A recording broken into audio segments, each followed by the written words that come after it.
Good morning. Oscar Wilde was 41 years old when his fabulous, witty, undialed husband was staged at the Haymarket Theatre in 1895. Within that same year, the Importance of Being Ernest, which many regard as being his best work, held its premiere at the St. James Theatre in London. For any playwright having two of their works being acknowledged by their peers in the same year is an astounding accomplishment. What also makes the year 1895 a profound milestone in Wilde's career is his notorious arrest for gross indecency. He was gay, and they put him into prison.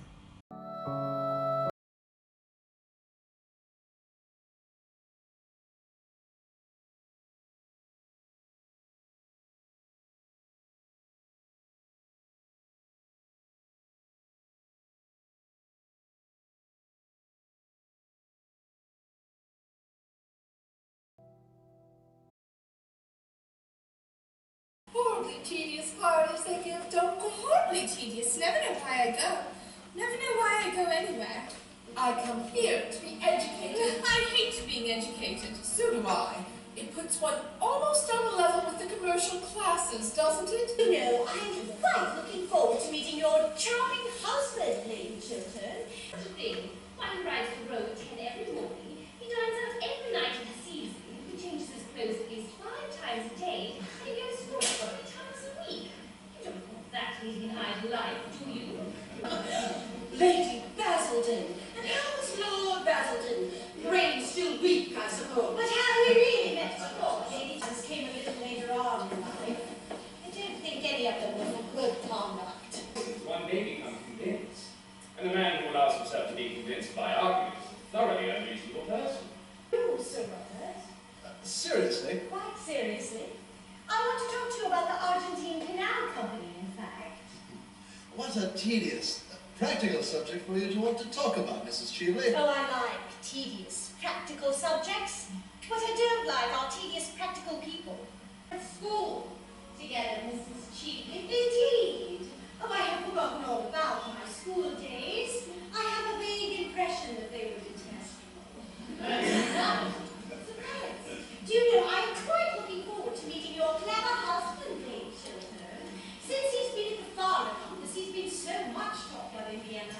Mrs. Cheveley. One of the Dorsetshire Cheveleys, I suppose. But I really don't know.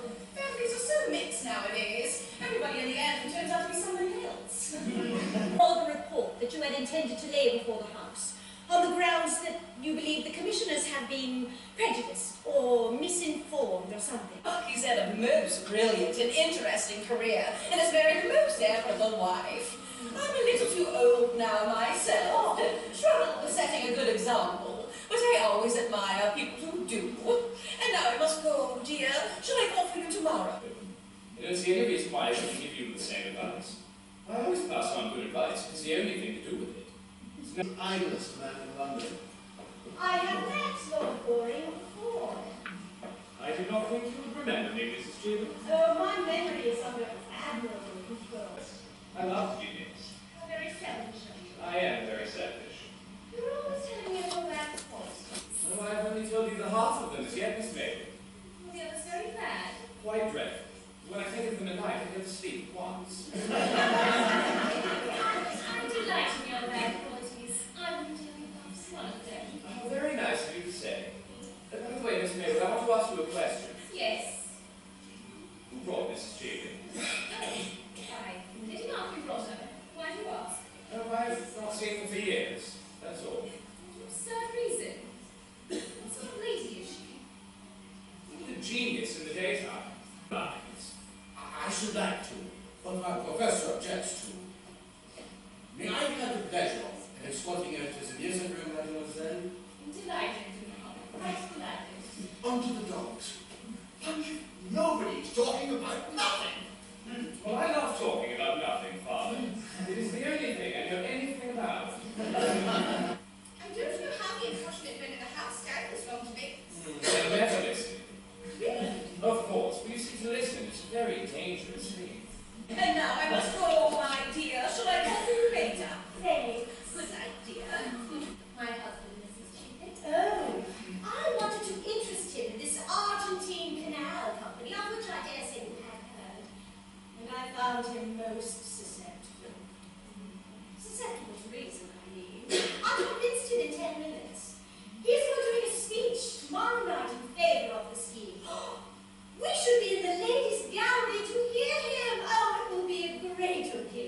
myself now.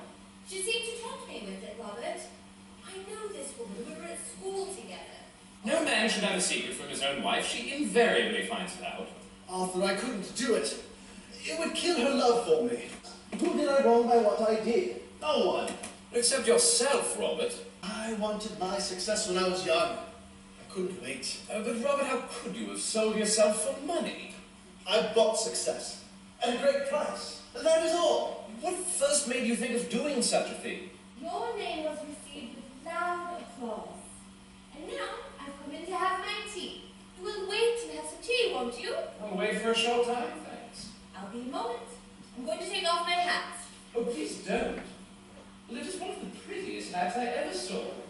Of course, I made Robert write to her at once, withdrawing his promise. And so he gave me to understand. To have kept it would have been the first stain on a career that has been stainless always. Robert must be above reproach. He is not like other men. He cannot afford to do what other men do. Don't you agree with me? You are Robert's greatest friend. No one, except myself, knows him better than you do. He has no secrets from me. What is unfashionable is what other people wear. Yes. Other people are quite dreadful. An impossible society is to oneself. Yes. To love oneself is the beginning of a lifelong romance, Fitz. I am coming to you, Gertrude. Oh, the poor woman, she has found out everything. You know, you can't always be living for pleasure. It's high time for you to get married.